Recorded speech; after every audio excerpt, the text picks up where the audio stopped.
अगर आप भी ड्रॉ करते हैं या फिर आपको ड्रॉ करना पसंद है तो आप भी कभी ना कभी तो ये ज़रूर सोचते होंगे कि कैसे आप अपनी स्किल को इम्प्रूव कर सकते हैं। आज के इस वीडियो में मैं जब कुछ ड्रॉ कर रहा हूँ उसके साथ ही मैं आपके साथ कुछ ऐसी टिप्स शेयर करूँगा जिसके साथ आपकी आर्ट स्किल्स इंसेनली बेहतर हो सकती हैं।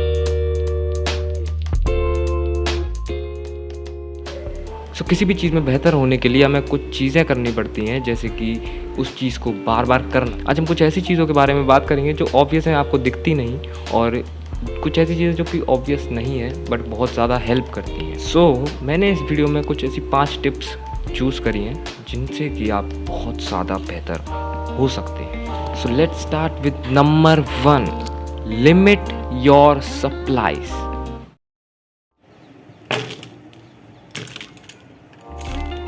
कि जो भी आप यूज़ कर रहे हैं, आप हो सकता है बहुत से सप्लाईज़ हों, बहुत से तरीके के पेपर्स हों, बहुत से तरीके के मीडियम्स हों, बट मैं आपसे कहूँगा कि आप कुछ ही चुन लीजिए और फिर उन्हीं का इस्तेमाल कीजिए। आप इसमें सस्ते सप्लाईज़ चुनिए और ऐसे सप्लाईज़ चुनिए जिनमें कि आपको ड्रॉ करना पसंद है या फिर पेंट करना पसंद है। जैसे कि आप कभी ग्रेफाइट यूज़ करते हैं, फिर आप चारकोल पे मूव करेंगे तो आपको थोड़ी डिफ़िकल्टी होती है, जिसकी वजह से आप उसी पर फोकस करते रह जाते हैं कि इस सप्लाई को कैसे यूज़ करना है, जबकि आप फोकस उस चीज़ पे नहीं कर पाते कि एक्चुअली आर्ट में कैसे बेहतर होना है। तो अगर आप एक ही तरीके के सप्लाई, कंसिस्टेंट सप्लाईज़ को यूज़ करते रहेंगे तो आपको ग्रो करने में बहुत ज़्यादा हेल्प होगी। मूव करते हैं दूसरी टिप पर, जो कि है draw more but draw less. ना, इसके थ्रू मैं कहना चाहता हूँ कि आपको क्विक स्केच करना चाहिए। ना, व्हाट इज़ क्विक स्केच, एक बार ये जान लेते हैं। आपको एक रेफरेंस चुननी है, 5 से 7 मिनट 30 सेकंड का लगा सकते हैं, 1 मिनट का, 2 मिनट का, 5 मिनट का टाइमर लगाइए और फिर उस रेफरेंस को ड्रॉ करने की कोशिश करिए उस ही टाइम में। Now what this does is कि अगर आप जब इसको बार बार करते हैं तो आपको समझ आने लगता है एक्चुअली कि कौन सी चीज़ें वो हैं जो कि इम्पॉर्टेंट हैं, जिनको कि अगर मैं ड्रॉ करूँगा 5 मिनट के अंदर उस रेफरेंस में से, तो वो रेफरेंस अच्छी लगेगी। एक क्विक स्केच करने से आपको ना ज़्यादा आप ट्राई कर रहे हैं, जैसे कि आपकी रिपीटेशन ज़्यादा है तो आपको ज़्यादा ग्रो करने के लिए मिलेगा और आपको ज़्यादा मिस्टेक्स मिलेंगी अपने आर्ट वर्क्स में। वाइल कि अभी आप एक ही स्केच कर रहे होते या फिर एक ही ड्राइंग कर रहे होते जो कि आप 50 घंटे में करेंगे, उससे ज़्यादा आप ग्रो कर पाएंगे अगर आप 50 घंटे में 500 या फिर 5000 ड्राइंग कर दें। तो आप समझ सकते हैं कि इससे आपकी क्वांटिटी बढ़ेगी जो नंबर ऑफ़ आर्ट वर्क्स आप बना रहे हैं, और ये आप प्रेजेंटेशन के लिए नहीं बना रहे हैं, ये आप सिर्फ बेहतर होने के लिए बना रहे हैं, और ये आपको बहुत ज़्यादा हेल्प करेगा बेहतर होने में, आपकी स्किल को इम्प्रूव करने में। Drawing the human figure.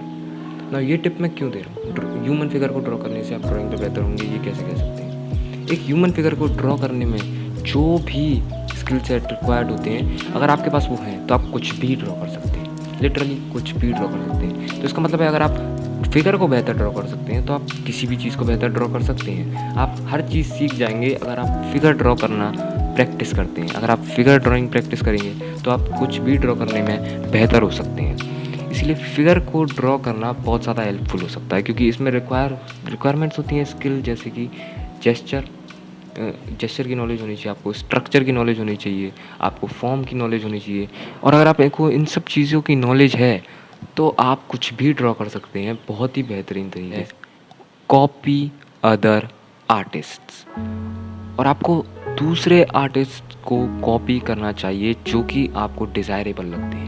जो भी आर्टिस्ट जो कि आपको बहुत अच्छे लगते हैं या फिर जिनके आर्ट वर्क्स बहुत अच्छे हैं, जिनको एक्चुअली नॉलेज है वो क्या कर रहे हैं और जिनको एक्चुअली पता है कि किस चीज़ को किस तरीके से डिज़ाइन करना है, उनके आर्ट वर्क्स को कॉपी करने से आपको बहुत ज़्यादा हेल्प होगी। क्योंकि जब आप किसी के आर्ट वर्क्स को कॉपी करते हैं तो आप ऐसा ही नहीं कि आप कॉपी करने लग जाएं। आपको क्या करना है, आपको उनके आर्ट वर्क्स में की एक फ़ोटो कॉपी या फिर जैसे एक रेफरेंस चाहिए उनके आर्ट वर्क की, और उसको उसी तरीके से ड्रॉ करना है जिस प्रोसेस के थ्रू उन्होंने ड्रॉ किया था। ये आपको उनकी थॉट प्रोसेस में ले जाता है और ये आपको बताता है कि एक्चुअली वो क्या सोच रहे थे, वो कैसे डिसीजंस ले रहे थे इस आर्ट वर्क को ड्रॉ करते टाइम। ये आपको ये आइडिया दिलाता है कि जब आप खुद कुछ आर्ट वर्क्स ड्रॉ कर रहे हो तो आपको कैसे डिसीजंस लेने हैं उनको ड्रॉ करते टाइम।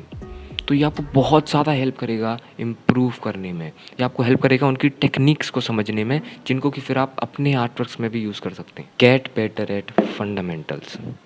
ना बहुत से लोग इन चीज़ों पर ध्यान नहीं देते और फ़ैन आर्ट्स ड्रॉ करने लग जाते हैं, फ़ेमस लोगों को ड्रॉ करने लग जाते हैं, कार्टून्स ड्रॉ कर रहे हैं। बट एक्चुअली उनको फंडामेंटल्स की नॉलेज नहीं है और फंडामेंटल्स पे बेहतर होना बहुत ज़्यादा ज़रूरी है और ये आप बेहतर हो सकते हैं दूसरी टिप को मिलाकर और तीसरी टिप को मिलाकर, क्योंकि तीसरी टिप जो है ड्राइंग द ह्यूमन फिगर, अगर आप वो करते हैं तो उसमें आपको सभी फंडामेंटल्स की नॉलेज चाहिए होगी, तो वो अपने आप आपके बेहतर हो जाएंगे अगर आप फिगर ड्रॉ करते हैं।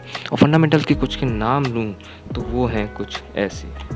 जेस्चर, तो आपको कैसे, जेस्चर का मतलब समझें तो एक फॉर्म दूसरे फॉर्म से कैसे कनेक्ट हो रही है, उसको जेस्चर कहते हैं। स्ट्रक्चर, फॉर्म का स्ट्रक्चर क्या है, जो दो डिफरेंट फॉर्म्स लिए हमने उनका एक्चुअली स्ट्रक्चर क्या है, वो किस चीज़ से बनी हुई है, वो होता है स्ट्रक्चर। मास, कैसे वो फॉर्म्स लाइट में रिएक्ट करती हैं, कैसे उनके प्लेन चेंजेस हैं, वो होता है मास।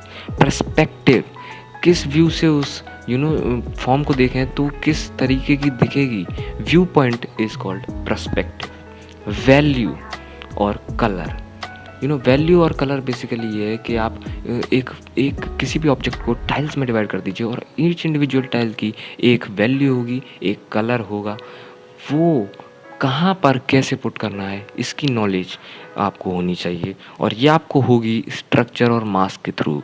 तो these things are related to each other. फिर आता है अपना सब्जेक्ट, जो सब्जेक्ट जिसमें आप बेहतर होना चाहते हैं वो नॉलेज आपको बहुत ज़्यादा होनी चाहिए। जैसे कि अगर आप फिगर ड्राइंग में बेहतर होना चाहते हैं तो आपको एनाटॉमी की, आपको जेस्चर की, आपको स्ट्रक्चर की नॉलेज बहुत ज़्यादा होनी चाहिए। आपको ये पता होना चाहिए कि कौन सी बोन कहाँ पर किस तरीके से अटैच्ड है, उस पर कौन सी मसल का ओरिजिन कहाँ पर है और उसका फंक्शनिंग क्या है और उसका इंसर्शन कहाँ है। सो सब्जेक्ट की नॉलेज होना भी बहुत ज़्यादा इम्पॉर्टेंट है। और इन दी एंड मीडियम, जिस भी मीडियम का आप इस्तेमाल कर रहे हैं अपनी आर्ट को शो करने के लिए, उसको इतने तगड़े तरीके से मास्टर करना है आपको कि आपको कोई गलत ना कह सके। जब आप एक बार गलती करते हैं तो गलती होती है, बट आप उसको जब रिपीट करते हैं वो इंटेंशनल होता है और वो एक डिसीजन होता है। सो आपको गलतियाँ करनी है और फिर चुनना है कि आपको कौन सी गलतियाँ करनी है, ना कि ये चुनना है कि आपको क्या सही करना है। तब आप बेहतर हो पाएंगे आर्ट में।